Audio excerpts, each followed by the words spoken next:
इस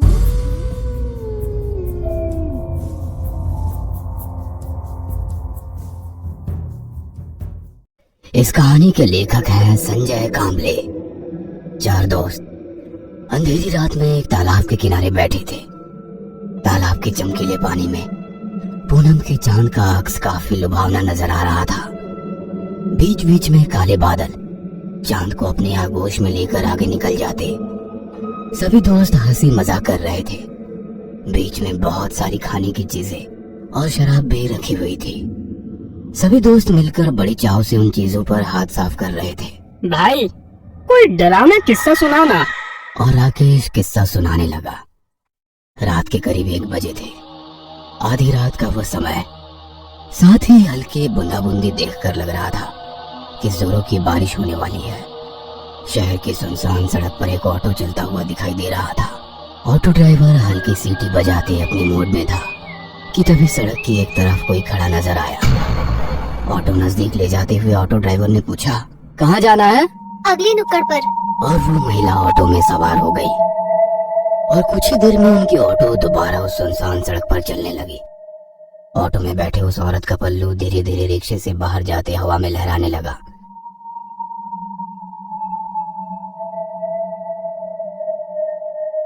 मैडम जी, आप कहीं जॉब करती हैं क्या? नहीं तो क्यों? मतलब आप इतनी रात को इस सड़क पर खड़ी थी, है इसलिए पूछा। वैसे आपको जाना कहाँ है? आगे नुक्कड़ पर, जो पीला बंगला है ना, मैं वहीं रहती हूँ।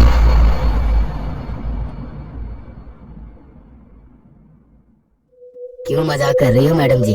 बताइए ना आपको कहाँ जाना है? मैं मजाक नहीं कर रही हूँ, मैं उसी बंगले में रहती हूँ, अकेली।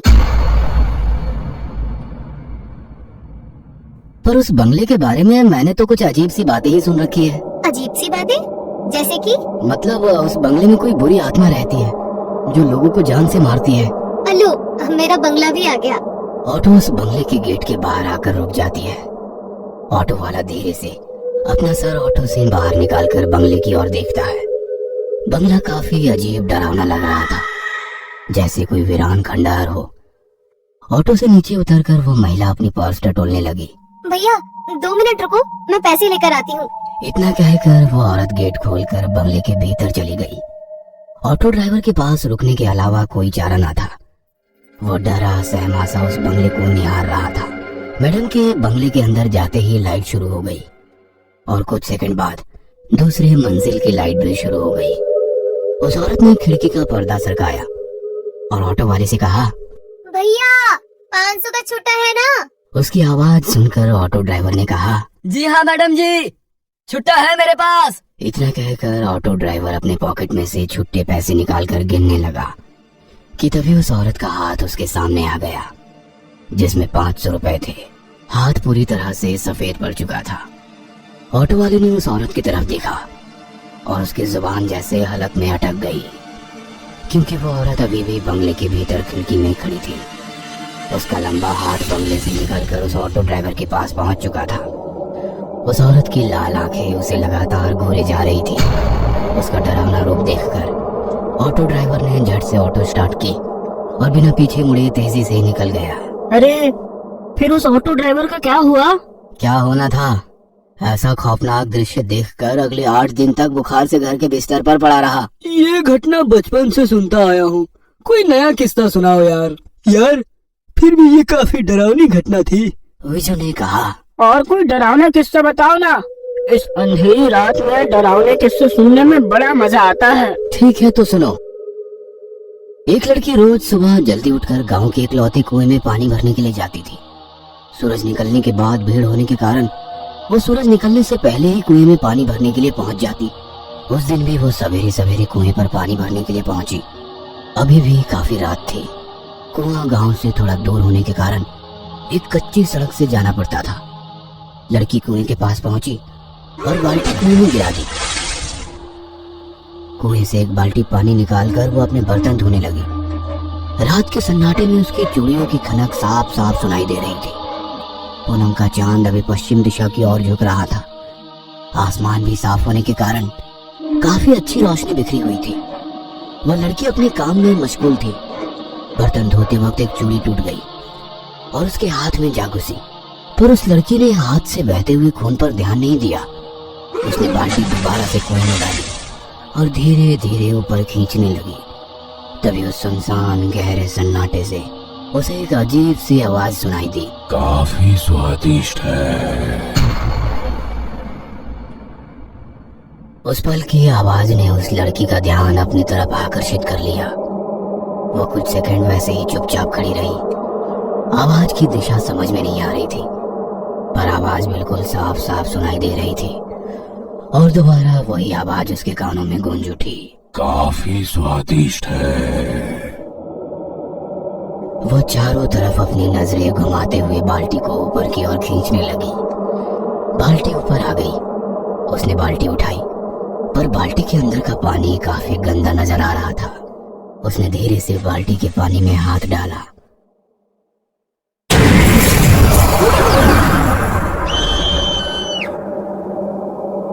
डर के मारे उस लड़की के मुंह से चीख निकल गई।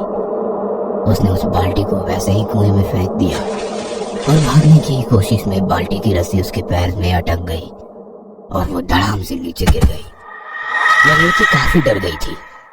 डर के मारे वो पैरों में लिपटी हुई रस्सी खोलने की कोशिश करने लगी कि तभी उस गहरे में वैसे ही दोबारा किसी की आवाज आने लगी।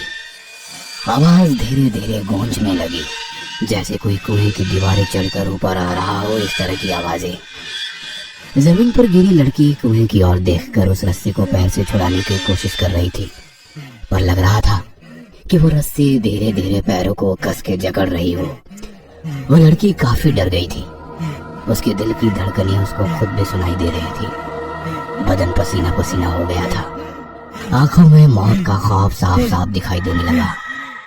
जैसे तैसे वो रेंगते हुए वहां से दूर जाने की कोशिश करने लगी और अगले ही पल सब कुछ शांत हो गया। न किसी की आवाज, न कोई आहट, बिल्कुल खौफनाक सन्नाटा चारों ओर फैला हुआ था। उसने अपनी खौफ भरी नजरों से कुएं की ओर देखा। वहां पर उस जगह कोई भी नहीं था। वो अकेली वहां पर थी। वो लड़की दोबारा अपने पैरों में अटकी रस्सी छुड़ाने की कोशिश करने लगी और फिर एक अजीब सी आवाज उसके कानों पर पड़ी। धीरे से अपनी नजरें उठाकर उसने कुएं की ओर देखा और सन्न रह गई। कुएं के अंदर की दीवार से एक खौफनाक चेहरा उसे झांक रहा था। उसकी आंखें फटी की फटी रह गई। वह कुछ समझ पाती इससे पहले किसी ने उसके पैर में बंधी हुई रस्सी को कुएं के अंदर खींच लिया और वो लड़की कुएं के उस गहरे पानी के अंदर समा गई। यार, ये तो काफी डरावनी घटना थी। फिर उस लड़की का क्या हुआ? और क्या होता, 3 दिन बाद उसकी लाश कुएं के पानी के ऊपर तैरती नजर आई। यार चलो एक और किस्सा सुनाओ, मजा आ रहा है। अरे पागल, बहुत रात हो गई है, अभी यहाँ से जाना होगा, वरना हमारा किस्सा लोग सुनाएंगे। वैसे भी ये काफी डरावनी जगह है और इस जगह के बारे में भी बहुत सारे किस्से मशहूर हैं। हाँ पता है, इस तालाब के भीतर एक आत्मा है। जो लोग पानी में तैरने के लिए आते हैं उन्हें पानी के अंदर खींच लेती है। अबे बकवास बंद करो, ये सब मनगढ़ंत कहानियां हैं। मैं कई बार यहाँ तैरने के लिए आया हूँ, मुझे तो कभी ऐसा महसूस नहीं हुआ। ऐसा कहकर वो उठकर खड़ा हो गया और पानी से भरे तालाब की ओर देखकर चिल्लाने लगा। ए पानी वाले भूत, चल निकल बाहर, मैं तुझसे नहीं डरता। देखा, कोई भूत भूत नहीं है, खाली वहम है यार। इतना कहकर वो पीछे मुड़ा और वहीं बेहोश हो गया।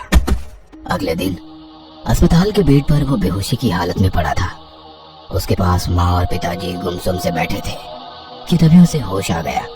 पास खड़े डॉक्टर ने पूछा, अब कैसी है तबीयत? ठीक हूँ डॉक्टर साहब। वैसे हुआ क्या था? चारों की काफी गहरी दोस्ती थी। महीने में एक बार वे खाना पकाकर मस्ती करने उस तालाब के पास जाते थे। 2 महीने पहले भी वह तालाब के पास पहुंचे। हमारा राकेश उस दिन थोड़ी देर से पहुंचा, पर वहां पहुंचने के बाद देखा तो तालाब के पास उसके दोस्तों का सारा खाने का सामान बिखरा पड़ा था। उसने सबको फोन किया, पर किसी का भी फोन नहीं लग रहा था। वो परेशान होकर घर वापस आया। और उसके दोस्त? सभी की लाशें 2 दिन बाद पानी में तैरती मिली। पुलिस कहती है एक दूसरे को बचाते वक्त सभी डूब गए, पर कहते हैं कि तालाब के अंदर के पिशाच ने सबको निगल लिया। मेरा बेटा महीने में एक बार खाना बनाकर तालाब के किनारे अपने दोस्तों को मिलने जाता है। उसका मानना है कि वे सब आज भी जिंदा है। पता नहीं ये सब कब खत्म होगा। और नम आंखों से उसने अपने बेटे की तरफ देखा